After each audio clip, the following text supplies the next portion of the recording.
দিবসের ক্যালেন্ডার জুড়ে তখন চলছিল রক্তিম জুলাইয়ের দিন গণনা।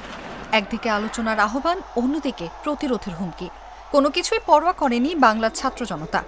সরকার পতনের এক দফা দাবিতে অটুট থেকে চালিয়ে গেছে আন্দোলন।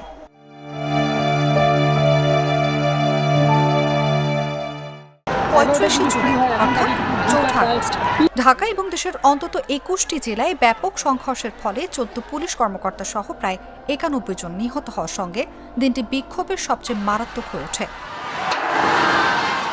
গণমাধ্যমের খবরে বলা হয়, সহিংসতায় অন্তত ৯০ জন নিহত হন। নিহতদের মধ্যে সিরাজগঞ্জে গণপিটুনিতে নিহত ১৩ পুলিশ সদস্যও ছিল।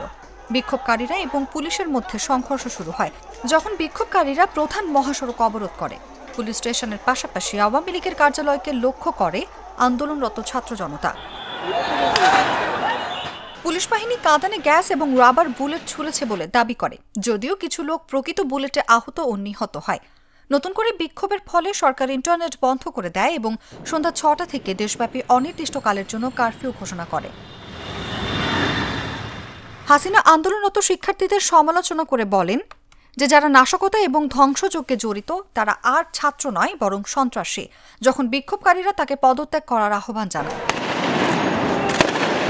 সরকারকে পদত্যাগে বাধ্য করার লক্ষ্যে শিক্ষার্থীরা দেশের সব প্রান্ত থেকে ঢাকায় পদযাত্রা করার পরিকল্পনা ঘোষণা করে।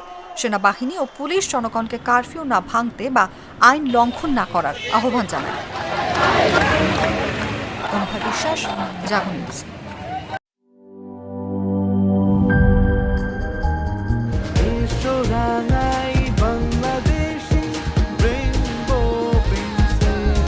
রেইনবো পেইন্টস, ছড়াও জীবনের রং।